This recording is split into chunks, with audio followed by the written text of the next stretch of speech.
સબસ્ક્રાઇબર્સનો અત્યાર સુધી જો તમે સબસ્ક્રાઇબ ન કરી હોય ચેનલ તો ઝટપટથી સબસ્ક્રાઇબ કરી લો। રાજસ્થાનની વિધાનસભા ચૂંટણીમાં સૌથી ફેમસ કોઈ રહ્યા કેન્ડિડેટ હોય તે હતા રવિન્દ્રસિંહ ભાટી। રવિન્દ્રસિંહ ભાટી અપક્ષમાંથી ચૂંટણી લડ્યા હતા અને અપક્ષમાંથી ચૂંટણી જીત્યા પણ હતા। રવિન્દ્રસિંહ भाटी आज सूरत से तो एनी साथे बात करी। रविंद्र सिंह जी, आपका स्वागत है। सूरत में आज आपका आना हुआ है, आपका स्वागत हमारी तरफ से है। देश की राजनीति की बात बाद में करेंगे आपसे, क्योंकि आप एक राजस्थान के ऐसे चेहरे हैं जिन्होंने एक अलग मुकाम हासिल किया, सबसे कम उम्र के विधायक भी बने हैं। राजस्थान की राजनीति में आप कहाँ अपना स्थान देख रहे हैं, क्योंकि आपकी चर्चा हर तरफ है। मैं एक बतौर विधायक और मेरे शिव का प्रतिनिधि हूं। साथ ही साथ में प्रदेश की युवाओं की आवाज को सदन तक पहुंचाने का काम आपका भाई रविंद्र करेगा, और इसी उम्मीद के साथ शिव की जनता ने और प्रदेश की युवाओं ने मुझे सबसे बड़ी पंचायत विधानसभा तक पहुंचाया है।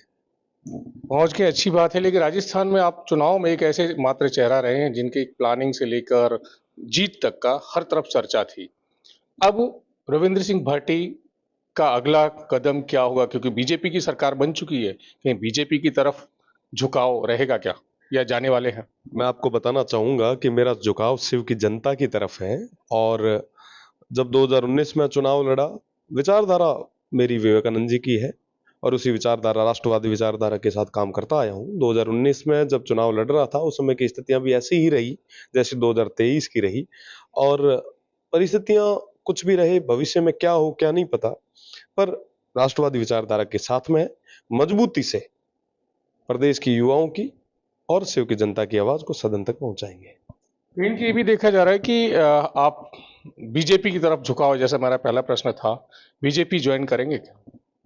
वो भविष्य तय करेगा, आने वाली स्थितियां परिस्थितियां तय करेगी, और अभी निर्दलीय हूं, अकेले ठीक है, मजबूती से काम करवाएंगे जी। कांग्रेस की अगर हम बात कर लें, कांग्रेस, क्योंकि आप झुकाव कह रहे हैं कि बीजेपी की तरफ या विचारधारा के बारे में आपने बात कर ली, तो कहीं ना कहीं इशारा तो आप कम समझ ही गए हैं। कांग्रेस की परिस्थितियां क्या लग रही हैं? राजस्थान में तो चुनाव जीतने के बहुत दावे थे उनके, नहीं जीत पाए। राष्ट्रीय लेवल पर अयोध्या की हम बात करें तो उन्होंने निमंत्रण ठुकरा दिया है, तो इसको लेकर क्या सोचेंगे? देखिए साहब, रामलला के इस पावन पर्व पर जब पूरा देश दिवाली मनाएगा, तो मुझे लगता है कि इन्होंने निमंत्रण ठुकरा के एक बहुत बड़ी गलती की है, लोगों की भावनाओं को आहत किया है। मैं सोचता हूं कि 22 जनवरी के दिन को एक दिवाली के पर्व की तरह मनाया जाना चाहिए। मैं और आप और तमाम ये पूरा समाज राम भक्त है, और भगवान श्री राम की आराधना हम जमकर बड़ी धूमधाम से करेंगे। तो इसमें कहीं कि एक तरह से लोग बात कर रहे हैं कि आप एमएलए हैं, राजस्थान से युवा एमएलए हैं, तो हम लोग बात कर रहे हैं कि कांग्रेस ने कहीं कि 2024 के लिए अपने और नुकसान करवा लिया। आप क्या मानते हैं? बिल्कुल नुकसान भी करवाया है, और ऐसे स्टेटमेंट मुझे नहीं लगता कि कभी किसी को देने चाहिए।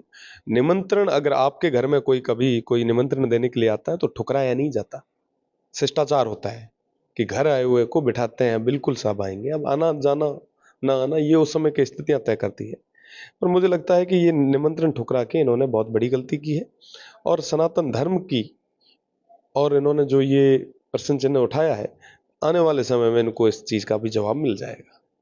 तो कहीं बीजेपी अगर आपको बीजेपी ज्वाइन करने का निमंत्रण देती है तो आप स्वीकार करेंगे, ठुकराएंगे?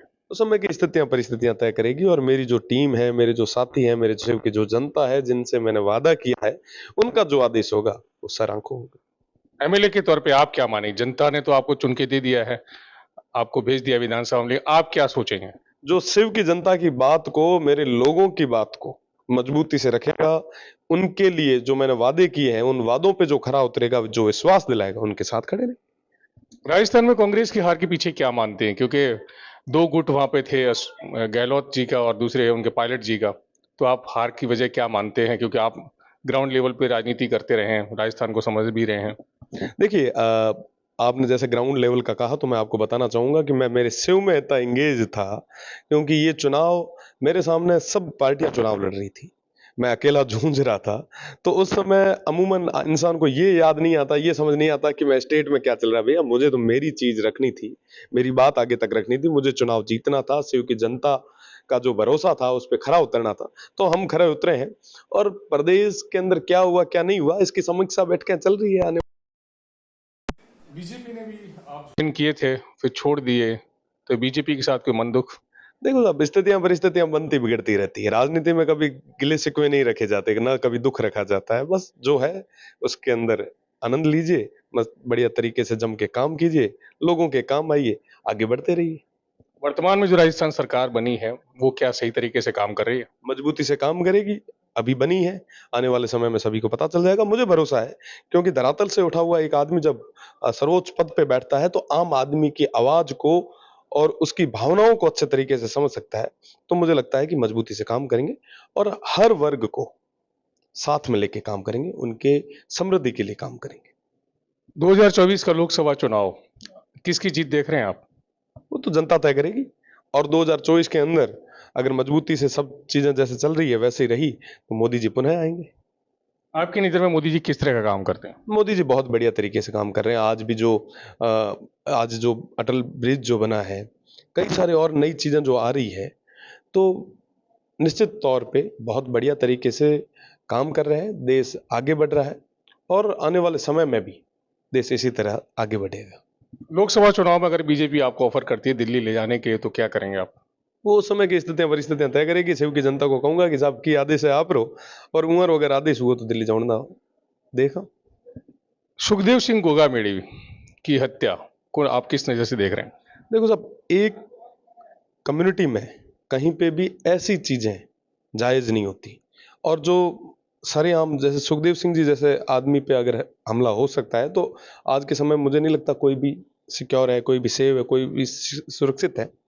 तो ये एक दुख और काफी हृदय विदारक घटना थी।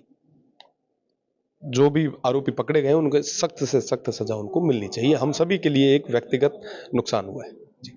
राजस्थान सरकार क्या उनके संबंधित जो आरोपी है उनके लेकर कोई व्यवस्थित काम कर रही है? आरोपियों के खिलाफ जो भी पकड़े गए हैं उनके खिलाफ कोई व्यवस्थित काम कर रही है? जिस तरह क्योंकि बहुत बड़ा आंदोलन भी हुआ था, राजपूत समाज सड़कों पर उतरा था, तो कोई राजस्थान सरकार पे कोई फर्क पड़ा है? जब कोर्ट में कोई चीजें चली जाती है प्रोसीडिंग के बाद में, फिर सरकारें और जनप्रतिनिधि कुछ नहीं कर सकते। फिर तय करना न्यायालय का काम है, और मुझे पूरा भरोसा है न्यायालय और न्याय प्रणाली मजबूती से सख्त रूप से कार्रवाई करेगी और आरोपियों को सख्त सजा सुनाएगी।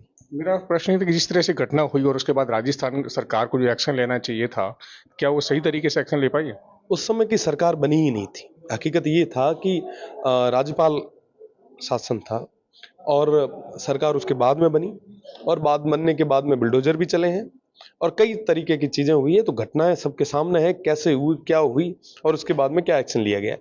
आने वाले समय में भी सख्त से सख्त कार्रवाई इनके खिलाफ की जाएगी। अंतिम प्रश्न है कि राजनीति में आप किसे अपना आइकॉन मान करके आए हुए हैं और क्या खास खर्च करना चाहते हैं राजनीति से जुड़ के? सबसे बड़ी चीज कि अटल बिहारी जी, भैरव सिंह जी शेखावत और तमाम वो जो वरिष्ठ जन जिन्होंने राजनीति के स्तर को एक ऊपर तक ले गए, जनता की सेवा का भाव लेके वो चले, वो सब मेरे आदर्श हैं। और मुझे लगता है जैसे हम सब युवा हैं, 12 जनवरी युवा दिवस था, स्वामी विवेकानंद जी के बताए हुए उस रास्ते पे हम सभी चल रहे हैं और मजबूती से आगे तक जाएंगे और जनता की आवाज को सदन तक ले जाएंगे, उनकी बात को आगे तक रखेंगे। एक प्रश्न और आ गया है बातचीत करते करते। इंडिया गठबंधन बना हुआ है, जैसे आपने कह तो दिया है कि सब कुछ ठीक ठाक चलता रहा तो मोदी सरकार दोबारा 2024 में आ जाएगी। इंडिया गठबंधन तमाम पार्टियां एकजुट है मोदी के खिलाफ या बीजेपी के खिलाफ, तो क्या लग रहा है कि यह गठबंधन सही में चल पाएगा चुनाव से पहले तक भी? मुझे लग रहा है उससे पहले इनको नजर लग गई है, टूटने तो लग ही गया। अब देखो कि 24 तक क्या होता है क्या नहीं, लोकसभा चुनाव तक क्या होता है। और जो कर रहे हैं करने दीजिए, जनता ने तय कर रखा है कि उन्हें क्या करना है। बिल्कुल, ये थे राजस्थान की इसी विधानसभा क्षेत्र से विधायक रविंद्र सिंह भाटी, जिन्होंने तमाम विषयों पर हमसे बातचीत की। संजय सिंह राठौड़, गुजरात तक, सूरत। ગુજરાત તકનો પરિવાર થઈ ગયો છે 10 લાખ સબસ્ક્રાઇબરનો। જો તમે ના જોડાયા હો તો આજે જ સબસ્ક્રાઇબ અને ફોલો કરો।